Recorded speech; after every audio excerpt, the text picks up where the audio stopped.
So let's go ahead and open our Photoshop. I'm gonna go to my Windows menu and find Adobe Photoshop and open it up.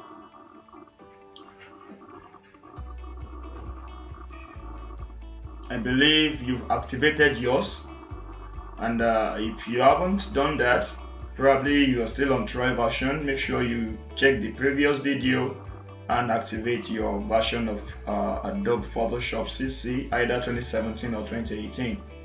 And if you're using lower version or higher version and you need to know how to activate it, just let me know in the comment below. I will get back to you on that. So my Photoshop is open here. I don't know if you're using different kind of laptop. Obviously that's gonna be the case. You might see another Windows. Just make sure that don't worry about this. Even if this came up on your laptop, don't worry. So we are here to set up our Photoshop to work faster. We are going to optimize it before we start anything. So first thing we are going to do right now is to come to edit.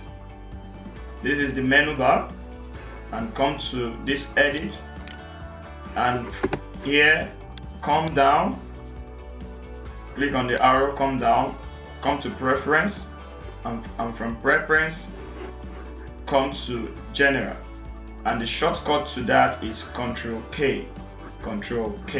So I'm gonna click this, and let's see what we can do and how we can reset this workspace to work faster for us. So general is the first option to set here. I'm going to leave these guys as they are. I'm going to leave these guys also. I don't need anything to do with this, so I'm going to go to the interface, which is the second guy here. On your own Photoshop, I'm very sure yours should be on this. It should be on this. So I'm just going to want it to be more darker because of the the light and to the reflection like that, to save my eyes from too much of the reflection of light. So I'm going to make it darker, and if you prefer going for lighter version, you are good to go, but I personally prefer it to be dark. So, and that doesn't actually means that if you put it on white it's gonna be slow or any of this color. No, it's just my personal way of working with Adobe Photoshop. So this doesn't contribute to the speed or how speedy or how fast or how slow it is. No, just personal. So I'm gonna leave it as this black, and from here I'm gonna leave these guys as they are, like so, because I won't really want anything to be tampered here. Though we can still optimize this guy, but I'll just leave it as it is. Right now, leave this guy, show menu colors, and dynamic color sliders, leave it also. So coming to workspace now, I'm very sure this guy will not be checked on your own. Make sure you check it. I'm gonna explain why that is so later on in the course. It's actually for example, this preference dialog box is opened.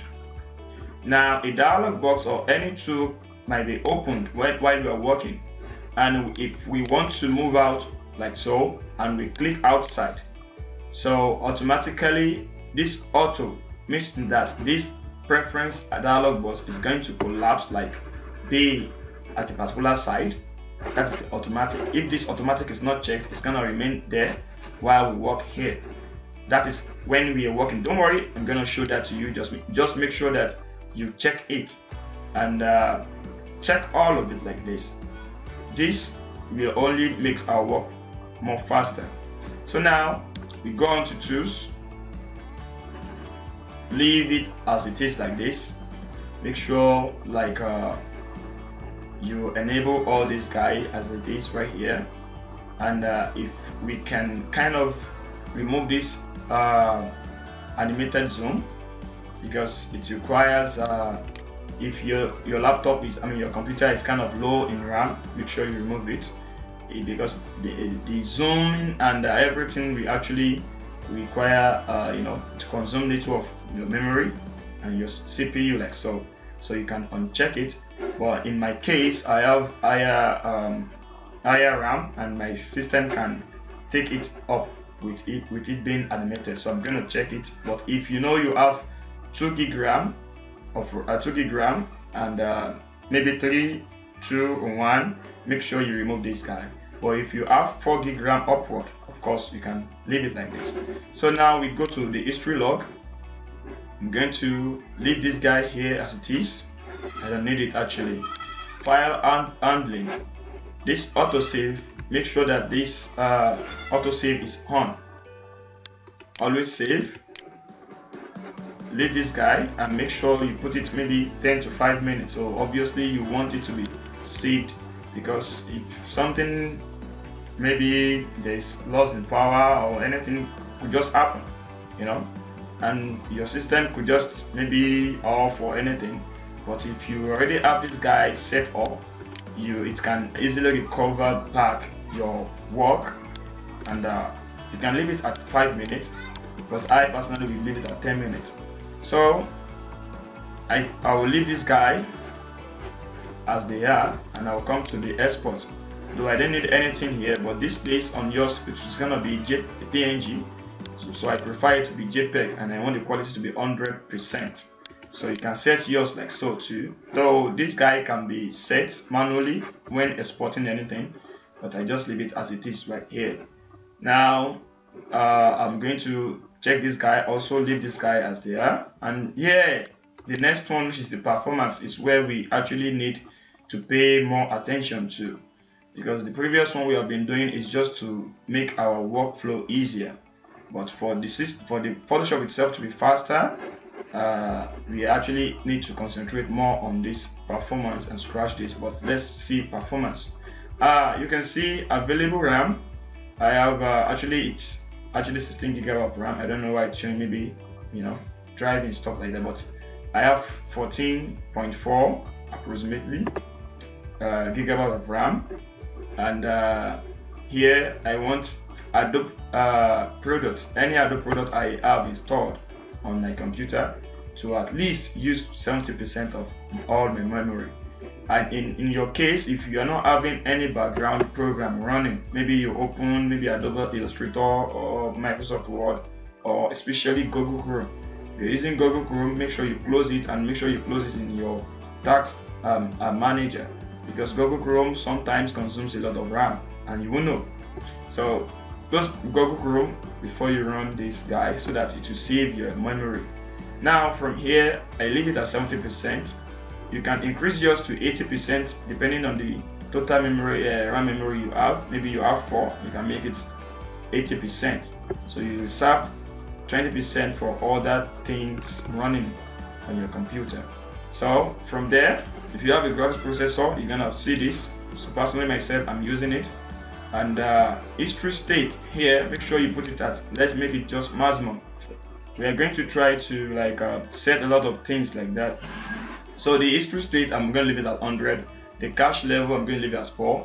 And I'm not sure, maybe you're going to have this on your own computer, but just make sure you set this history state to 100, so that if we have to undo all what we've been doing, so it's going to get to 100 times steps back, so to recover maybe anything you want to recover.